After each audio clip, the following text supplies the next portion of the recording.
Lucas, capítulo 1, quero ler a porção da palavra contigo, a partir do versículo 46.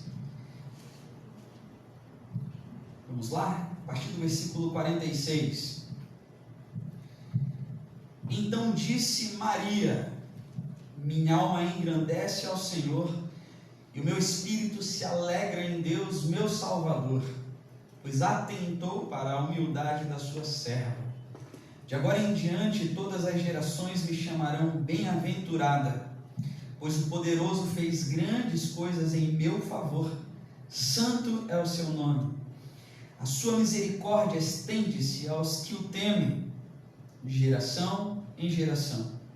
Ele realizou poderosos feitos com seu braço, dispersou os que são soberbos no mais íntimo do coração, derrubou governantes dos seus tronos, mas exultou os humildes, encheu de coisas boas os famintos, mas despediu de mãos vazias os ricos, ajudou seu servo Israel, lembrando-se da sua misericórdia, para com Abraão e seus descendentes para sempre, como dissera aos nossos antepassados. Até aqui, louvado seja Deus pela sua palavra. Você pode dizer amém? Amém. Amém. Amém. Essas são as palavras daquela que carrega no seu ventre o Messias, o Cristo, o Salvador, o seu Senhor. O cântico de Maria é muito conhecido. Maria sabe que o que ela está vivendo nesse exato momento diante de Deus, e é por isso que ela explode de alegria com esse cântico de exultação a Deus. Pelo menos eu acredito que tenham duas verdades muito importantes por trás desse texto e dessa explosão de alegria da Maria diante da notícia em que ela carrega, enfim, o Salvador, aquele que seria o Salvador da nação de Israel. Pelo menos muitas verdades aqui a gente pode encontrar nessa porção da palavra, mas duas me chamam muito a atenção. É que havia uma promessa e havia uma expectativa. Lá atrás na história de Israel, no início da história de Israel, Deus havia feito uma promessa para essa nação, de que um dia viria, enfim, o Salvador. Sim, a história da nação de Israel começa muito antes de Maria. Então havia essa expectativa na nação, no povo, nas pessoas, uma expectativa, uma promessa histórica e uma expectativa histórica. Pense nas mulheres dessa nação de Israel. Você que é mulher, fácil de se identificar. A expectativa de que viria um Salvador, porque mais à frente o profeta Isaías, ele diz assim no capítulo 7, a virgem ficará grávida.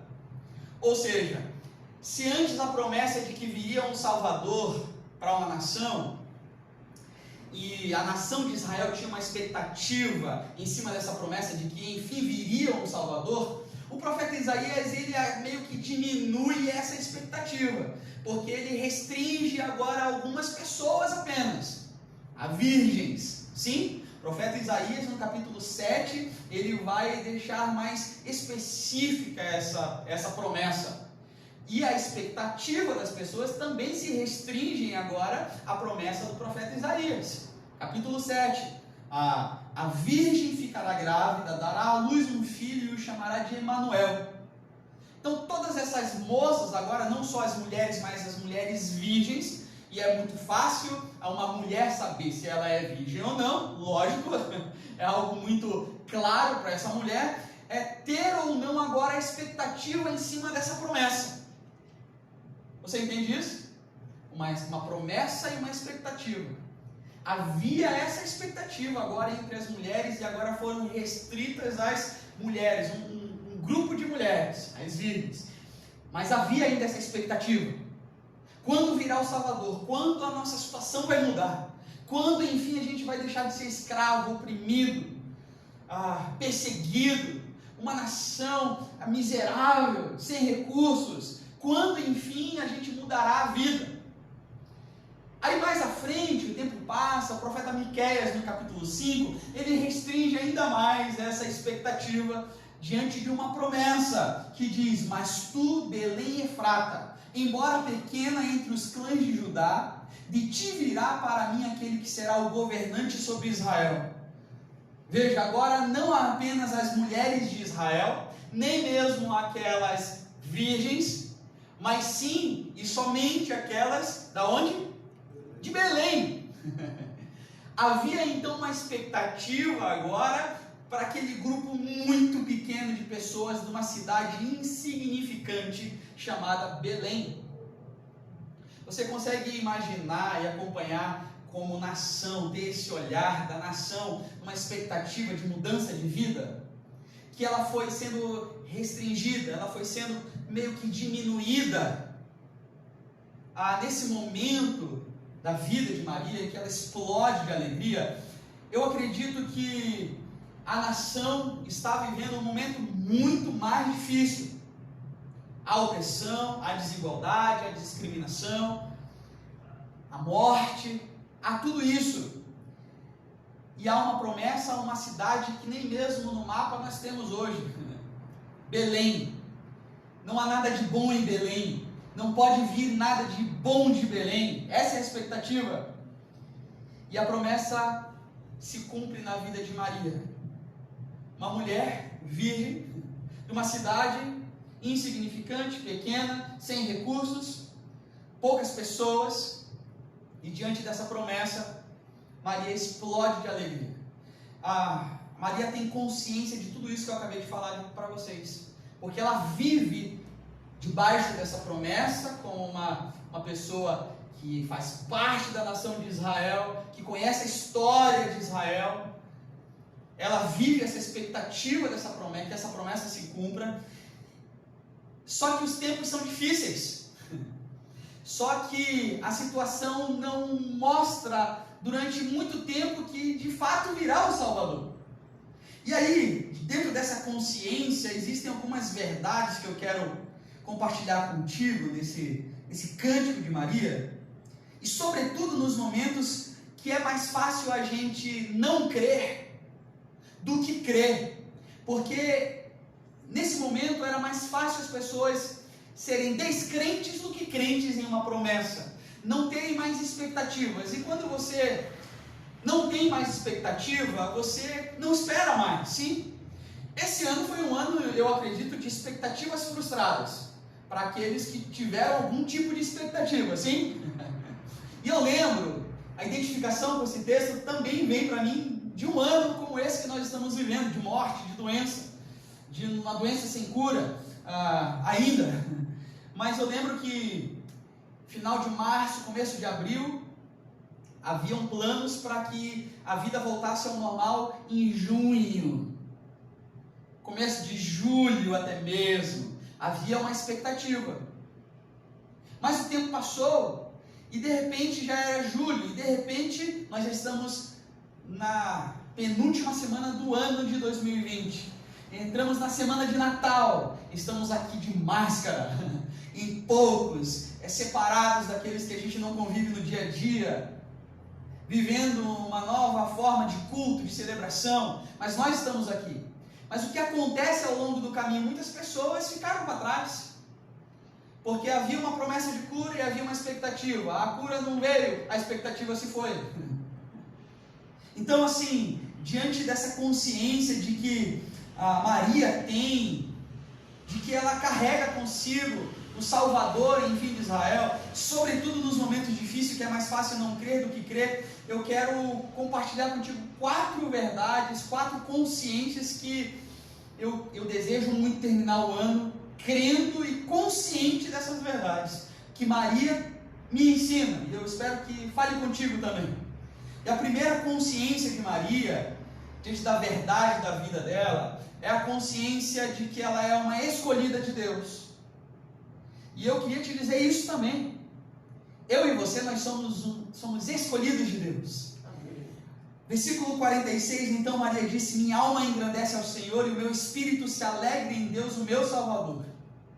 Porque Ele atentou para a humildade da sua serva. De agora em diante todas as gerações me chamarão bem-aventurada, pois o poderoso fez grandes coisas em meu favor.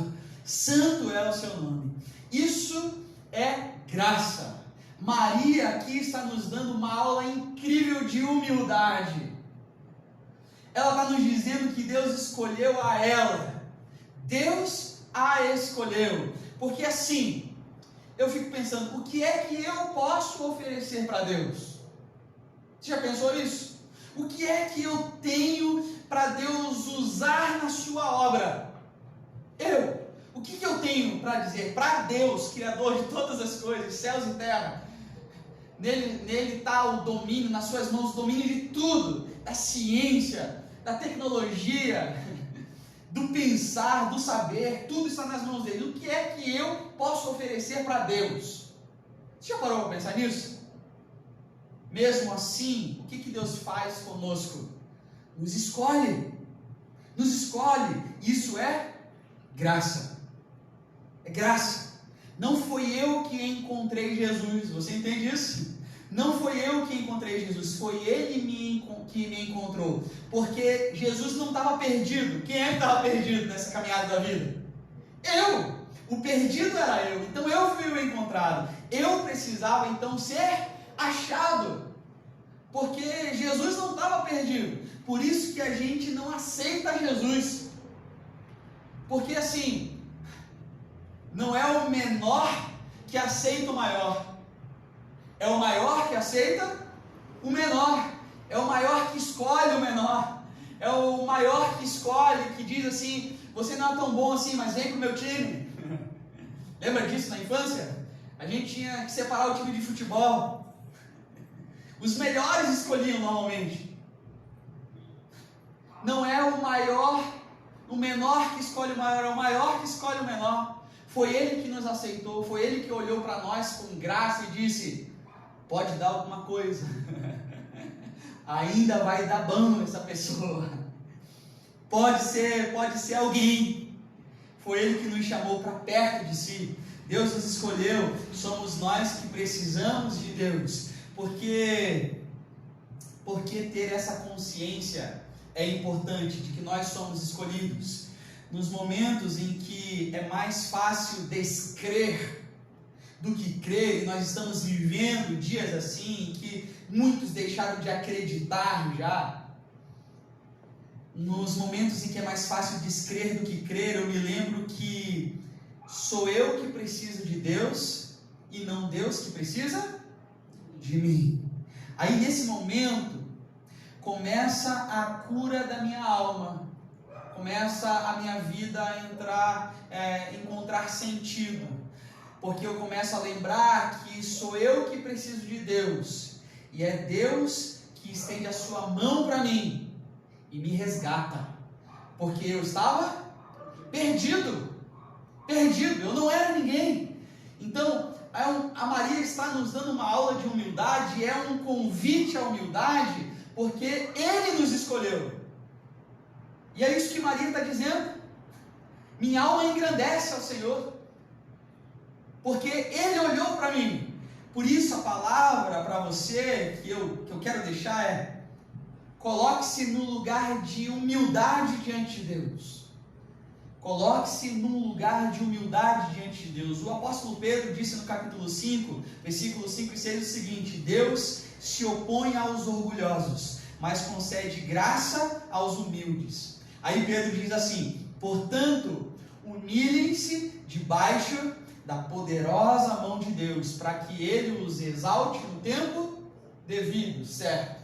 Aí o Eugene Peterson, na Bíblia, que ele parafraseou, sobre esse mesmo texto, ele diz assim, ó: Deus é contra os orgulhosos. Fica mais claro. Deus é contra todo tipo de orgulho, mas tem prazer em pessoas simples. Portanto, contentem-se com o que são e não empinem o nariz.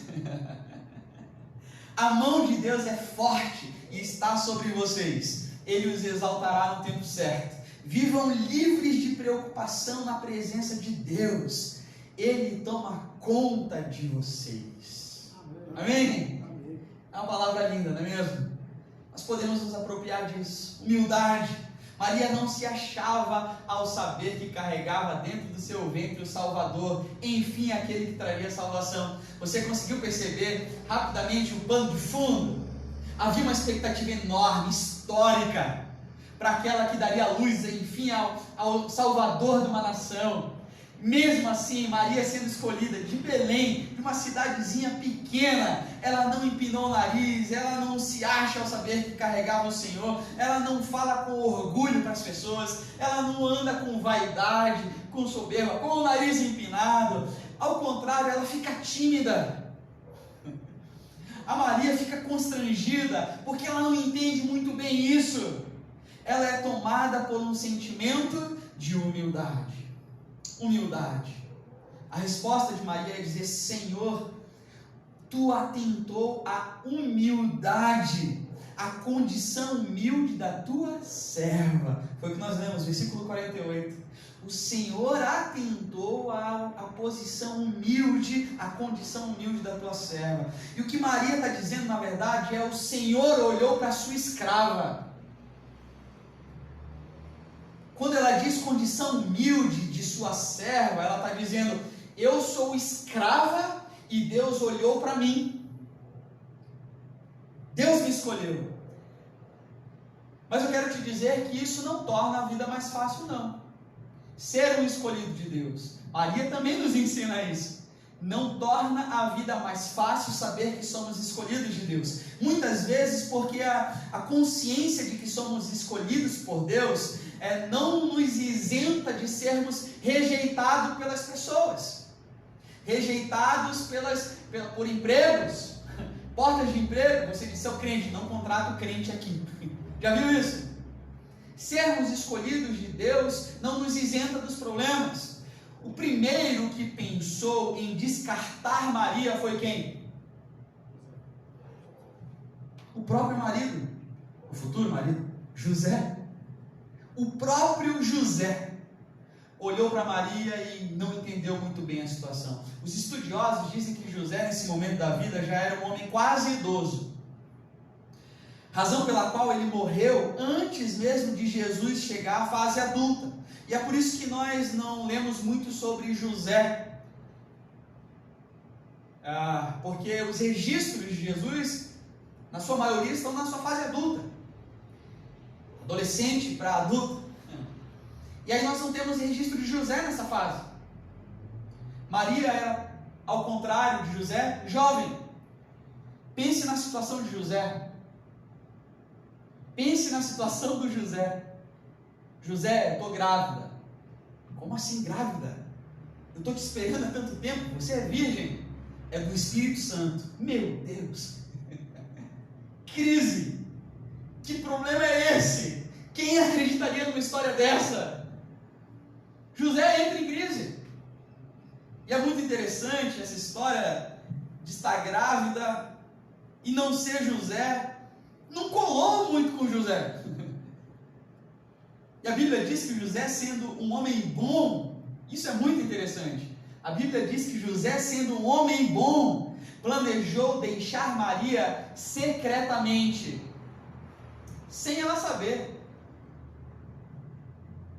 Mas aí um anjo apareceu para o José. E a gente tem uma lição muito preciosa também, quando o anjo não é o Gabriel, aparece para o José. E ele fala com José. E é muito interessante porque tem uma hora na vida que não existe o que eu possa dizer que vai convencer o outro de alguma coisa. Sim?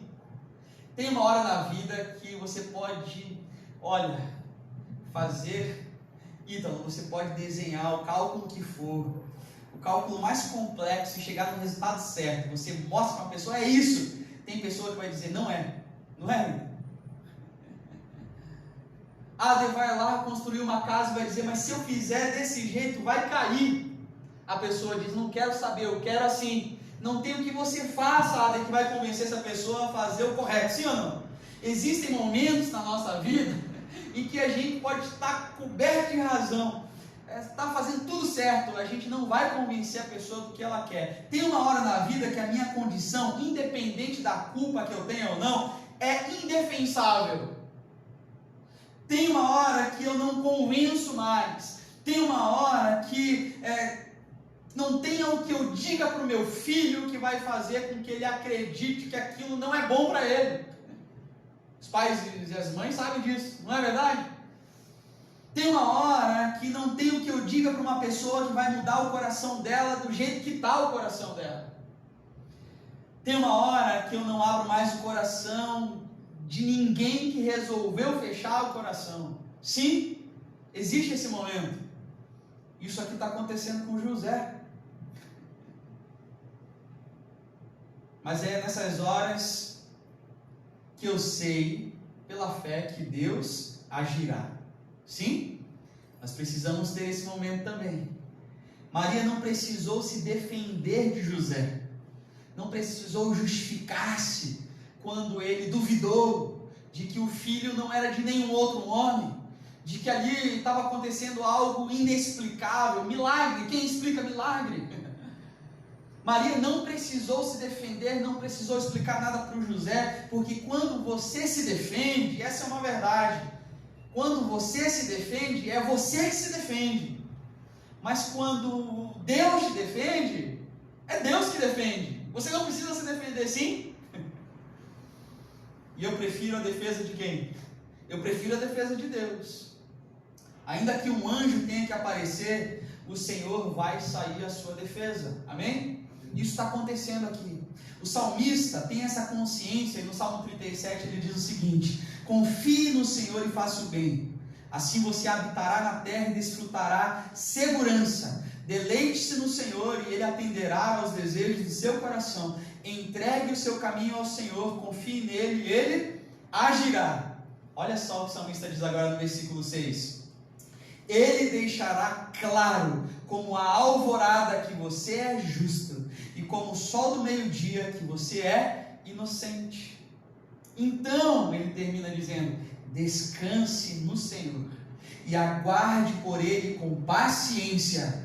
Não se aborreça com o sucesso dos outros, nem com aqueles que maquinam o mal.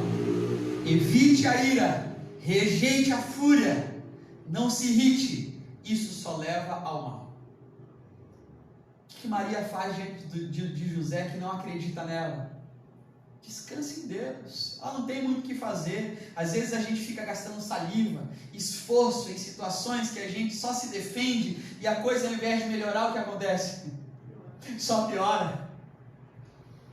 Quando nós poderíamos descansar em Deus e deixá-lo ir à nossa frente, tomar conta da situação, ainda que um anjo tenha que aparecer, o Senhor nos defenderá. Amém? O anjo falou com José e José abriu o seu coração para Maria, porque um anjo toma a frente quando José não acredita, quando há crise no relacionamento, um anjo aparece e fala com José. E aí o José abre o seu coração para Maria, consciência de escolha. Consciência de escolha. Eu sou um escolhido. A voz que falou com José sustentou José nessa situação difícil e nova que ele estava vivendo. E sem explicação. Ele precisou confiar, porque ele teve consciência de escolha. Deus está agindo. Deus escolheu Maria. Uau! O milagre está acontecendo. A voz que disse para Jesus: tu és o meu filho amado, sustentou Jesus para enfrentar as situações novas que viriam na vida dele, os novos desafios, novas propostas, novos caminhos, novas experiências, novas provas. A voz que sustentou Maria, sustentou José, sustentou Jesus, pode nos sustentar na situação difícil e inexplicável que nós vivemos. Amém? E eu quero viver essa vida, sobretudo nos momentos em que é mais fácil descrer do que crer, com essa consciência de que eu sou um escolhido, de que nós somos escolhidos, viver com essa consciência de que eu fui escolhido por Deus, e isso vai ser uma nova motivação para o meu caminhar na vida. Amém? Segunda consciência de Maria é a consciência de uma adoradora. Versículo 49. Pois o poderoso fez grandes coisas em meu favor. Santo é o seu nome. Maria não tinha apenas a consciência de ser uma escolhida por Deus. Ela tinha consciência de uma adoradora, porque ela reconheceu na sua vida o quê? A grandeza de Deus. A grandeza de Deus. O Senhor, o poderoso, fez grandes coisas a meu favor, foi o que ela falou. Por isso nós podemos dizer nessa noite: minha alma engrandece ao Senhor. Minha alma engrandece ao Senhor. Deus não apenas está atento a nós, Deus não apenas nos observa, Deus faz, Ele age, Ele muda a nossa situação. Maria, por que você exulta ao Senhor? Por que, Maria, você está engrandecendo a Deus? Porque Ele me enxergou aqui onde eu estou, nessa condição de vida que eu levo, nessa cidade que eu vivo, e mesmo assim, Ele me enxergou e grandes coisas Ele fez a meu favor. Essa é a consciência de Maria, consciência de um adorador, de uma adoradora. A sua misericórdia, versículo 50, estende-se aos que o temem, de geração em geração. Ele realizou poderosos feitos com seu braço, dispersou os que são soberbos no mais íntimo do coração, derrubou governantes dos seus tronos, mas exaltou os humildes, encheu de coisas boas os famintos, mas despediu de mão vazia os ricos. Maria agora, ela já não está mais falando da experiência particular dela com Deus. Maria está falando sobre quem é Deus. E Deus é assim, como Maria disse, Ele está no controle de tudo, Ele reina, Ele é soberano. Maria disse isso. Aos humildes Ele exalta, Ele exalta. O Senhor está no controle, e eu tenho consciência disso. Então, o que eu faço diante disso, dessa verdade? Eu adoro. É o que Maria está fazendo. Em momentos que é mais fácil descrer do que crer, eu preciso me lembrar de que Deus está no controle de todas as coisas, que o governo de tudo está nas suas mãos. E diante dessa verdade eu tenho que fazer o quê? Adorá-lo. Adorá-lo. Quando eu reconheço quem Deus é, apesar das circunstâncias, eu o adoro. Quando eu declaro quem Deus é, apesar das circunstâncias, eu o adoro. Porque às vezes as circunstâncias não são fáceis. Quem pode dizer que a vida está fácil? A condição de Israel era de opressão. O Império Romano oprime Israel. Israel está sofrendo, Israel está em agonia, está agonizando um aparente fracasso da sua história. Vive como se Deus estivesse ausente. E o que Maria faz diante dessa situação?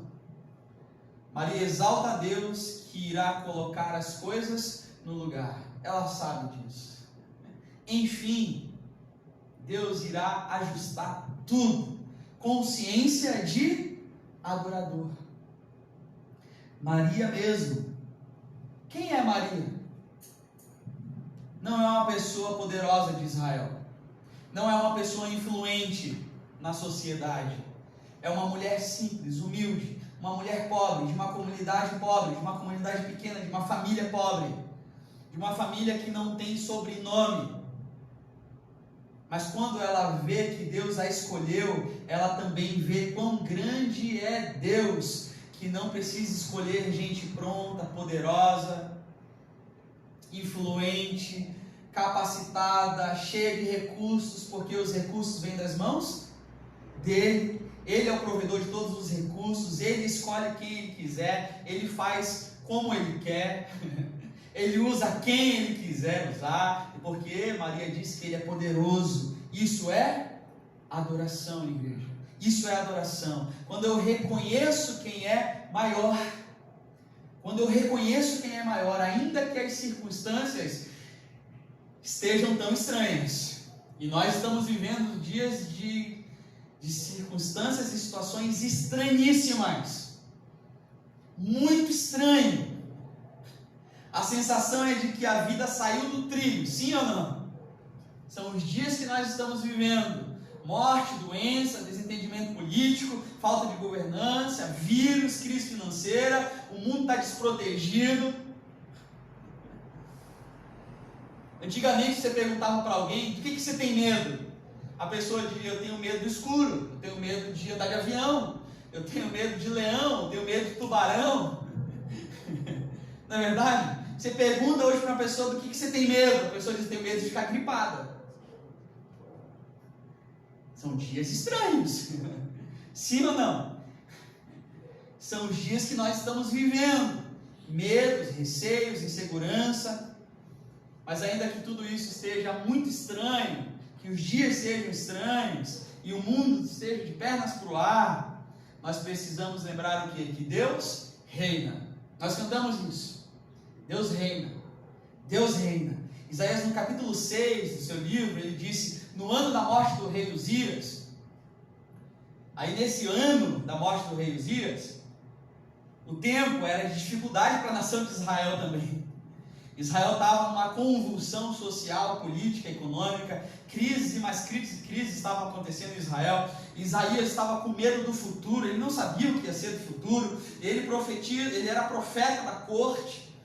E aí Isaías, diante dessa situação, diz o seguinte: no ano da morte do rei Uzias, eu vi o Senhor assentado no alto, reinando num trono, soberanamente, exaltado, ele reina. Essa foi a visão do Isaías no momento de dificuldade. Independente das situações, das circunstâncias, o Senhor reina, é maior, está sentado num trono, reinando soberanamente. Amém? Porque uma coisa é verdade. Hernandes Dias Lopes disse isso. Pastor Hernandes Dias Lopes: os homens podem continuar cometendo atrocidades ao longo da história, e Deus continuará sendo o Senhor da história. E eu quero ter essa consciência também de adorador, que reconhece a grandeza de Deus, mesmo em tempos estranhos e difíceis, porque são essas características e essa consciência que eu quero ter, porque Jesus disse que o Pai procura quem?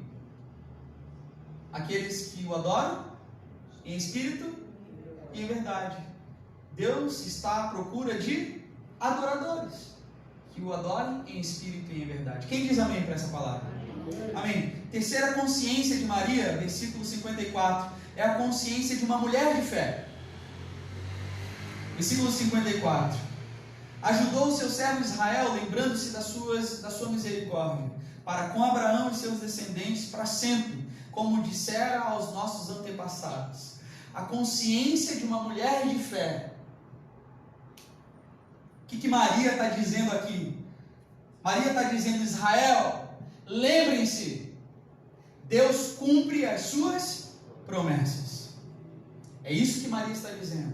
Interessante que a fé de Maria, no capítulo 1 de Lucas, nesse capítulo que nós lemos, no capítulo 1 de Lucas, é contrastada com a falta de fé do Zacarias, pai de João Batista, o precursor de Jesus. Porque existem dois anúncios de nascimento no primeiro capítulo do Evangelho de Lucas. Dois anúncios de nascimento. O primeiro é o nascimento do João Batista, que é feito ao Zacarias. Zacarias era o sacerdote, ele estava no templo do Senhor. Aí o anjo Gabriel apareceu para ele e disse: Zacarias, fique feliz, porque você terá um filho. Só que a situação de Zacarias era estranha também, porque ele era velho. Além de ser velho, ele tinha uma mulher também de idade já.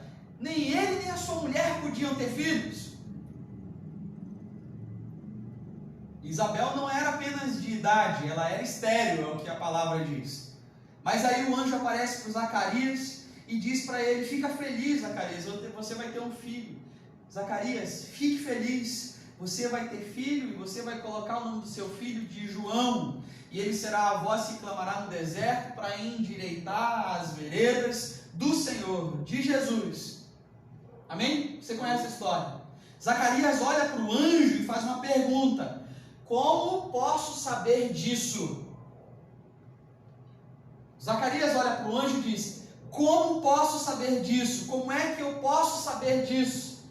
O anjo Gabriel, ele fica ofendido. Ele diz para o Zacarias: Eu sou Gabriel, Zacarias. Você não sabe com quem você está falando? Eu assisto na presença de Deus. Eu estou lá vendo tudo que Ele está fazendo. E você me faz uma pergunta, como que você pode saber disso? Zacarias, você está duvidando da minha palavra? Eu sou anjo, Zacarias. Você não está vendo não com quem está falando? Eu vou mostrar então para você como é que você pode saber disso, Zacarias. Então agora você vai ficar mudo. Cuidado aí, igreja, quando você vai ofender anjo, viu? Você vai ficar mudo, Zacarias. Você está duvidando de mim? Aí o Zacarias fica mudo na hora. Bem que Deus podia fazer umas coisas assim, né, igreja? Mais vezes, né? Ou não, porque talvez eu estivesse mudo também. Zacarias fica mudo. Zacarias fica mudo e o anjo diz que ele só vai voltar a falar depois que tudo isso se cumprir.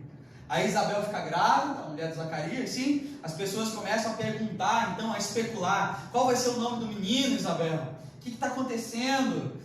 Você tem que colocar o nome do menino. Qual vai ser o nome do menino? E eles tentam levar Isabel a colocar o nome de alguém que seja parente, de alguém que já tenha um nome na família. Essa era a tradição. O anjo tinha dito que o nome deveria ser qual? João. Aí pergunto para Isabel e ela, cheia do Espírito Santo, responde: o nome do menino vai ser João. As pessoas que estavam especulando ficam ofendidas. Que João? Não tem João na tua família, Isabel? Vamos conversar com Zacarias. Só que o Zacarias está mudo, só fala por mímica. Beleza, Zacarias? Tá tudo bem? Não. O Zacarias só fala por mímica e escreve. Vão pressionar o Zacarias. Aí o Zacarias, pressionado, escreve pelo povo, escreve lá que o nome do menino vai ser João. Nesse momento o que acontece? Ele fala. Ele volta a falar. Nesse momento ele começa a falar. E o que ele faz quando ele fala pela primeira vez? Ele glorifica a Deus. Agora veja. Quando o anjo anuncia para Maria que ela vai ser mãe de Jesus, que ela vai ficar grávida e vai colocar o nome do menino de Jesus, ela também faz uma pergunta para o Gabriel, mesmo anjo, situações diferentes. Aí a pergunta dela para o Gabriel é a seguinte: como isso vai acontecer, uma vez que eu sou virgem? Você consegue entender a diferença das duas perguntas? A pergunta do Zacarias é: como é que eu posso saber disso? Ou seja, como eu posso ter certeza disso, anjo? Que garantias eu tenho que isso vai acontecer, Gabriel? A pergunta de Maria é diferente. Ela diz: ok, eu creio que isso vai acontecer, mas como é que isso vai acontecer? Porque a vitória da fé, igreja, não é a vitória sobre a dúvida. A vitória da fé é a vitória sobre a desconfiança. O Zacarias desconfia do anjo. A Maria não. Veja, Maria também tem dúvida. Como isso vai acontecer? Mas ela não desconfia de quem falou. Você entende isso, amém? Ela não desconfia de quem está falando. O Zacarias desconfiou daquele que falou. E eu tenho minhas dúvidas. Você tem as suas dúvidas, lógico. Nesse momento que é mais fácil descrer do que crer na vida, eu tenho as minhas dúvidas. Eu tenho minhas dúvidas sobre o governo. Eu tenho minhas dúvidas sobre essa vacina que já estão usando. Eu tenho minhas dúvidas. Como é que Deus vai me tirar dessa situação? É uma dúvida que você pode ter. Como é que Ele vai fazer isso na minha vida? Como é que Ele vai me levar desse ponto para aquele ponto que eu preciso fazer esse trajeto, mas eu não sei como fazer esse trajeto? Como é que eu vou chegar lá? Eu tenho as minhas dúvidas. Sim, você tem as suas dúvidas. Mas uma coisa eu sei, que Deus pode. Ele pode. Que para Ele não há impossíveis. Nós cantamos isso também. Para Deus não há impossíveis. O que nós não podemos fazer diante da palavra de Deus? desconfiar. Desconfiar. Nós precisamos crer, descansar, abraçar a palavra que é a palavra de Deus. Maria era uma mulher de fé. Ela abraçou essa palavra. Ela podia não saber como as coisas seriam, podia não saber como as coisas funcionariam, mas ela creu. Ela creu. Eu tenho dúvidas sobre como Deus fará, mas eu não tenho dúvidas que Ele fará. Eu posso ter dúvidas de como Deus pode restaurar um relacionamento quebrado, um relacionamento distante, por mais distante que esteja, por mais machucado que esteja. Eu posso ter dúvidas de como esse relacionamento pode ser restaurado, mas eu não tenho dúvidas de que ele pode ser restaurado. Sim? Amém? Eu posso ter dúvidas de como Deus vai trazer o meu filho de volta para a sua presença, mesmo ele estando distante há tantos anos da presença de Deus, mas eu sei que Deus pode trazer. Sim? Nós temos dúvidas? Claro que sim, mas nós também podemos crer, nos abraçar à fé. A minha fé é vitória sobre a desconfiança. Você entende isso? Diga amém. A minha fé é vitória sobre a desconfiança, porque eu não posso desconfiar de um Deus tão grande que tem promessas maravilhosas para nós. Foi Balaão que disse: Deus não é homem para mentir, e nem filho de homem para se arrepender. Se ele prometeu, ele cumpre. Se ele falou, ele faz. Quem diz amém para essa palavra? Amém. Por último, quarta consciência de Maria, que eu quero abraçar e viver com ela, e encerrar esse ano abraçado nessa consciência preciosa, consciência de que eu sou um servo. Consciência de servo. Veja comigo novamente o verso 48. Deus atentou para a humildade da sua serva. Em todo o seu cântico, em toda a sua postura, Maria sempre se viu como serva de Deus. Serva de Deus. Porque ser mãe do Messias gerou na vida feminina de Israel, por toda a história, uma sensação de que esse privilégio faria de alguém um alguém muito especial. Sim ou não? E veja que nós buscamos, conscientes ou inconscientes, experimentar essa sensação de sermos especiais. Você gosta de receber uma mensagem exaltando a sua pessoa? Claro que sim. É lógico que sim. Quem não gosta? De repente chega no seu celular: você é uma mulher que abençoa a minha vida. Você é um homem especial. Você é um homem que, olha, agrega valores importantíssimos à minha vida. É ou não é? Eu desejo tudo de bom para você, porque você faz tudo de bom para mim. É gostoso estar com você, é gostoso estar com você. Você é uma pessoa leve, você é uma pessoa que me faz bem. É ou não é bom saber disso, receber mensagem assim, sim ou não? Agora imagina você ter o privilégio de carregar o Messias, o Salvador de uma nação. Então isso gera na vida feminina de Israel, com toda essa história, essa sensação de que esse privilégio faria de alguém, especificamente das mulheres, serem especiais. Um grande evento pode fazer alguém se sentir especial, sim ou não? Nós buscamos isso conscientes ou inconscientemente. Talvez existem pessoas que pensem: se eu ficar rico, aí as pessoas vão olhar para mim, aí vão me dar valor. Se eu ficar rico, eu preciso mudar a minha situação financeira então. Daí as pessoas vão começar a vir na minha casa. Se eu ficar famoso, aí as pessoas vão querer estar mais perto de mim. Aí as pessoas vão querer curtir mais o que eu posto, me seguir. Se eu ficar famoso, as pessoas vão ver o quanto eu sou especial. Se o meu filho for rico e famoso, então, olha, as pessoas vão ver uma grande conquista. Finalmente, vão olhar para mim, pai, mãe desse filho que é famoso e especial, e vão olhar para mim e dizer assim: um pai desse também? Aí eu vou me sentir, através dos meus filhos, especial também. Só que o que Maria entendia é diferente do que nós entendemos. Isso sim é especial. O que Maria entendia, e é a consciência que eu quero ter, é que eu não me torno especial por causa de um grande evento que se imponha sobre a minha história, sobre a minha biografia. Mas eu me torno especial quando eu coloco a minha vida a serviço de Deus. Ser especial não é ser importante.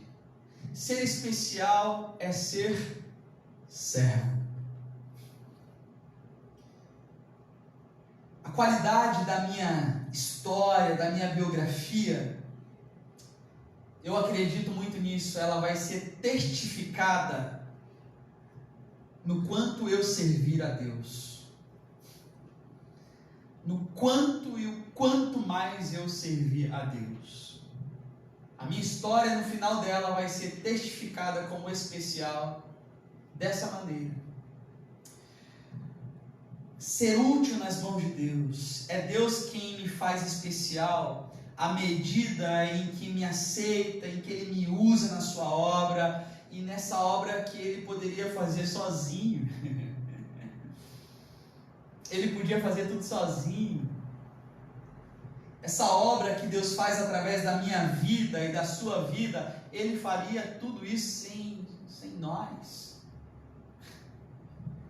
Quando os fariseus olham para Jesus caminhando com seus discípulos atrás dele, fazendo um monte de barulho, cantando, e aí os fariseus dizem para Jesus assim: manda os teus discípulos se calarem, porque eles vêm gritando atrás de ti. Aí Jesus diz assim: se eles se calarem, as pedras clamarão. Deus não tem nenhuma necessidade nossa. Mas de repente Ele diz assim, para mim e para você: eu quero usar você. É ou não é um privilégio? É ou não é um privilégio? Isso muda a consciência cristã nossa, principalmente dentro da igreja. Também não vou mais fazer nada na igreja para atingir alguém. Também não vou mais na igreja, estou ofendido. Agora não gosto mais também, vai ver só.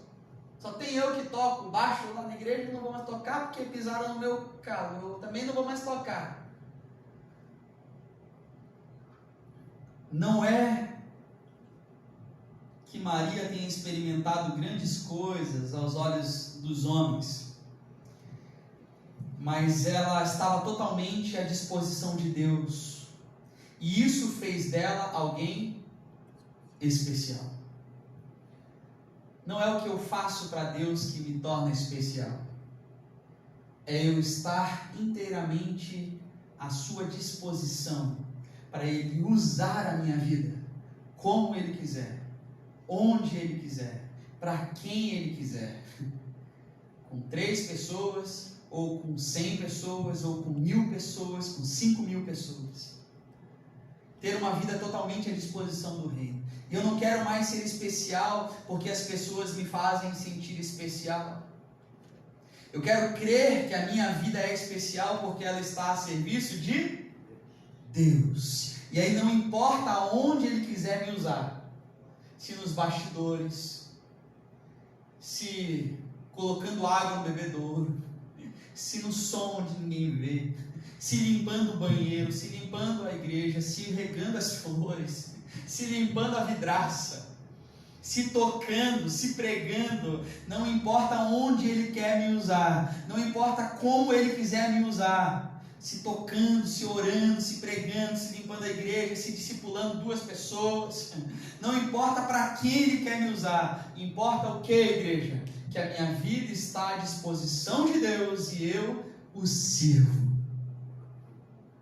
Isso que importa. A minha vida é especial porque está a serviço de Deus. O que vai te fazer especial hoje, agora, nesse exato momento, é colocar a sua vida inteiramente à disposição dos reis, Senhor dos senhores, do Deus em quem nós cremos. Amém? Você crê nisso? E eu quero orar com você sobre isso. Eu queria te convidar a fechar os seus olhos. Meu amigo Adler, pode subir aqui, Adler, por favor?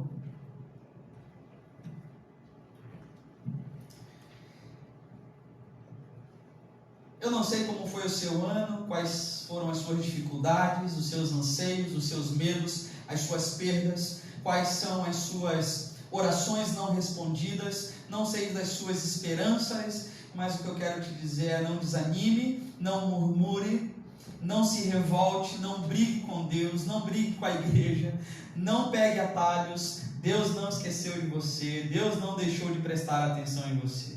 A nossa confiança em Deus é dizer: Deus tem as suas razões, Deus tem os seus propósitos, os seus caminhos, Ele sabe o que faz. Paulo diz que a mente do Senhor é insondável, insondável. Os caminhos do Senhor são insondáveis. O profeta diz: eu sei o que tenho planejado para você. Essa é a nossa confiança.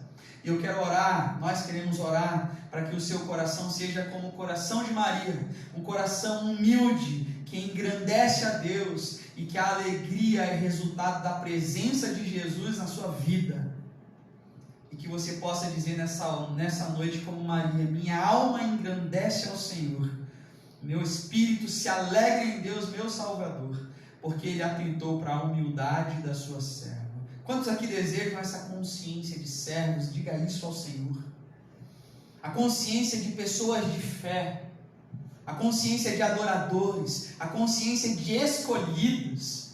Quantos aqui gostariam de orar dizendo: Senhor, eu não vou mais buscar grandes realizações que me fazem sentir especial, eu vou buscar servir o Senhor de todo o meu coração, porque isso é especial.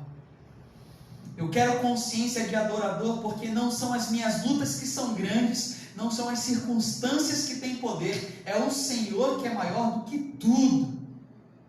Nessa noite eu queria te convidar a dizer: dá-me fé. Diga: eu quero crer, eu quero dar passos de fé na minha vida, na certeza de que aquele que prometeu é fiel para cumprir. Quantos querem orar isso aqui hoje? Tempo novo na sua vida, em nome de Jesus, de servir a Deus, honrar a Deus, adorar a Deus, crer em Deus, confiar em Deus, descansar em Deus. Tempo novo na sua vida, em nome de Jesus. Vamos orar. Senhor Deus eterno Pai, eu quero te agradecer, Pai, porque neste momento a gente ouviu falar daquele que nasceu e um dia ia fazer um convite para nós. Ele falou que: vinde a mim todos que estavam cansados, e aqui nós estamos. E diante desse convite, Pai, a gente está aqui para que o Senhor nos dê descanso, e que o Senhor possa, nesse tempo difícil, que a gente caminha junto, e que o Senhor possa estar nos ensinando a não ser orgulhoso, como a palavra falou, que a gente possa ser um servo humilde, colocar-se na brecha que o Senhor tem nos dado, que a gente aproveite a oportunidade que a gente tem a servir o Rei dos Reis. Obrigado, Deus, porque o Senhor não fala qual que é o melhor lugar para a gente servir, mas fala que é para a gente ser servo. O Senhor fala que o melhor é aquele que está no último lugar, esse será o primeiro, que o fraco vai ser o forte. O Senhor tem dado tantos alertas para nós. Obrigado, Deus, porque o Senhor tem dado tantos alertas para que a gente possa entender a Tua palavra. Que o Senhor coloque em nosso coração tudo isso que foi falado aqui hoje, e que esse ano que está no final a gente possa plantar essa semente, e que possa levar onde quer que a gente for. Que o Senhor possa ungir nossos pés para que a gente leve o Evangelho com sabedoria, que nós não venhamos desanimar nem fraquejar diante desse convite de andar a segunda milha que o Senhor tem falado. Que a gente possa estar sempre pronto. Sabemos, Pai, que o Senhor nos escolheu. E é por isso que a gente está aqui, Pai. Não somos nada. Acabemos de ver da forma que Maria falou. Nós não somos nada. O Senhor escolhe aqueles que aparentemente não era para ser escolhido. O Senhor nos escolheu. Não importa para que o Senhor nos escolheu, nós queremos te servir. Queremos te servir como um instrumento em tuas mãos, como ferramenta, como trabalhador. Sabemos que o campo está amarelo, Senhor. Os trabalhadores são poucos. A colheita está aí já, Senhor. Capacita, Pai. Capacita cada um de nós para que o ano que vem, Pai, a gente venha com mais força, mais vontade, mais alegria. Reaviva cada um de nós. Faz com que as tuas brasas se juntem, Pai, para que possa voltar a chama de novo de te servir. Que o inimigo não possa, Pai, fazer com que a tua igreja venha fracassar em nada, que ela venha desanimar. Porque o Senhor é dono da igreja. O Senhor que está à frente de todas as coisas. É o Senhor que nos conduz à vitória. E nós colocamos diante do Senhor a nossa igreja, para que a gente possa, Pai, em todas as coisas ser mais do que vencedor. Que cada família, que cada pessoa que entrar nesse lugar, Pai, venha ser abençoada. Que cada um venha ser alimentado de uma forma especial. Derrama bênção sobre cada um de nós, Pai, para que a gente possa, Pai, não pelas bênçãos, mas pelo Deus que Tu és, cada dia mais a gente pegar e dizer: eu sirvo um Deus especial, um Deus que tem andado comigo, tem me protegido, tem feito maravilhas na minha vida, não financeiramente, mas talvez cuidando de nossa saúde, cuidando de nossas crianças, dando lugar para que a gente more, dando trabalho, tantas coisas que a gente tem que agradecer a Deus, que a gente esquece, que tudo vem dele. Obrigado, Deus, porque muitas vezes eu sendo ingrato ainda. O Senhor tem dado tantas coisas para mim, para minha família. Eu tenho tudo, Senhor. Eu tenho o Senhor na minha vida. Obrigado, Jesus, que esse ano, Pai, eu possa ser diferente, que eu possa te servir mais, que eu possa entender melhor as coisas que o Senhor tem falado comigo. Não me deixe, Senhor, com que eu venha ser da forma que não seja agradável aos teus olhos, Senhor. Que eu possa ser um exemplo, Pai. Tenha sido falho, Pai. Eu peço para que o Senhor venha fazer uma transformação de uma forma que as pessoas possam notar em mim. Quebra o meu coração para que eu possa ser da forma que o Senhor deseja. Eu tenho sido, Pai, talvez de uma forma que não te agrada. Não somente eu, Pai, mas a todos que se dobram diante do Senhor, que o Senhor possa fazer nessa igreja uma família em Cristo, que nós sejamos irmãos de verdade, que nós sejamos adoradores de verdade, que nós venha a ser, Pai, bênção onde quer que a gente vá.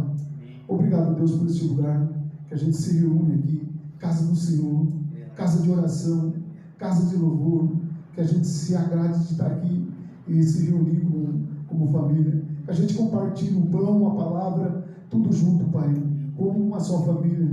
E o Senhor, Pai, é o centro de tudo.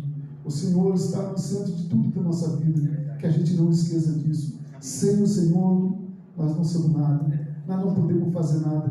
Obrigado, Deus, por esse dia. Que o Senhor nos conduza em nossa casa com segurança. Coloca teus anjos a nos guiar, que a gente venha, Pai, sair daqui alimentado, como já falei. Em nome de Jesus, eu oro e agradeço. Amém. Amém. Amém. Amém. Amém. A você que está nos acompanhando pelo Facebook, que Deus te abençoe também. Fique com a graça do nosso Deus, que você tenha um excelente Natal, um feliz Natal com a sua família, com a sua congregação de fé, que Jesus seja presente nesse dia. Amém? Deus te abençoe, Deus te abençoe.